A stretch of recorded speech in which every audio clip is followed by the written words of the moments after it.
Hello friend आपण मैंने केमती अच्छा ममता किचन को आपण मानक स्वागत।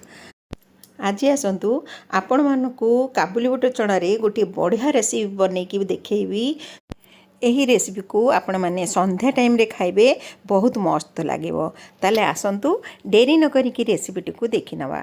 देखंतु 2-3 घंटा पूर्व मु काबुली बुट को बतरे देथली सेटा हमर बतरी जाइछि भल भाबरे मु ताकु धोइकी छाणी देइछि। तापर आमे ताकु सिजेइबा जहा फଳରେ मु प्रेशर कुकर रे पानी देकी काबुली बुट को देई देली। सेथिरे आमे स्वाद अनुसार लूण पकेइबा आउ अध चामच आमे एठी हळदी गुंड पकेइबा। तापरे ढाकुणी बंद करिकी 5टा सीटी आसीबा जाई आमे गैस रे बसेइबा।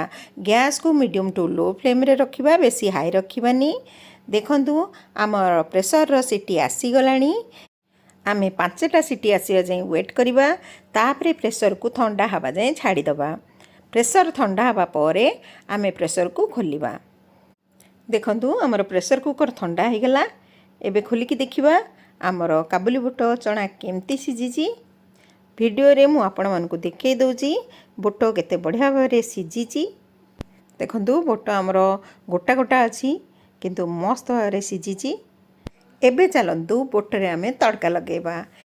एपटे आमर पैन गरम हो गलानी। सेतिरे गोटे चामच तेल पकेबा। तेल बेसी पकेबानी। तेल गरम हो गले अल्प टिके जीरा पकेकी फुटे नवा। देखंतु हमर जीरा फुटी गलानी। एबे ता दरे आमे किछि भृषुंगा पत्र ऐड करिबा। आपण माने चाहिले भी अधिका भृषुंगा पत्र ऐड करि परिबे, बहुत टेस्ट लागिबो। तापरे आमे सेथिरे फाळे पियाज को चुन चुन करि काटिकी पकेबा। मीडियम टू लो फ्लेम रे पियाज को टिके ब्राउन कलर हबा जाई फ्राई करे नबा। देखंतु हमर पियाज ब्राउन कलर हो गलानी।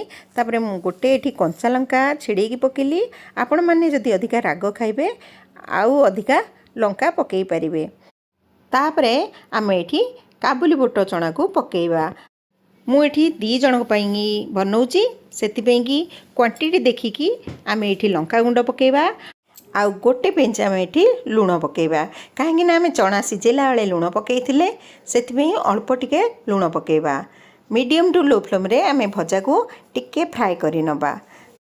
आपण मानकु जदि मो रेसिपी पसंद लगे ताले please please like and subscribe करने को जमे भूलिबे नहीं। आपण मानकु मो रेसिपी केमती लागुची निश्चय कमेंट बॉक्स रे जणेबे। आपण माने मो वीडियो को को जगरु देखुचंती ता मध्य कमेंट बॉक्स रे जणेबे। मो चना फ्राई आपण मानकु केमती लागिला निश्चय कमेंट बॉक्स रे जणेबे।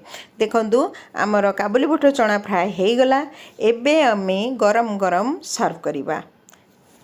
यही चना को आपण संध्या टाइम रे सेमती खाई परिबे। आपण माने भी जदि चाहिबे पखाला भात गरम भात सहित भी सर्व करि परिबे, किंतु मु आकु संध्या टाइम रे सर्व करिबी। यही रेसिपी को गरम गरम खाइया को देबे, बहुत स्वादिया लागिबो। पुणी आसीबी आ गोटे नुआ वीडियो सहित नुआ रेसिपी नेकी। सेतबेले जय जगन्नाथ।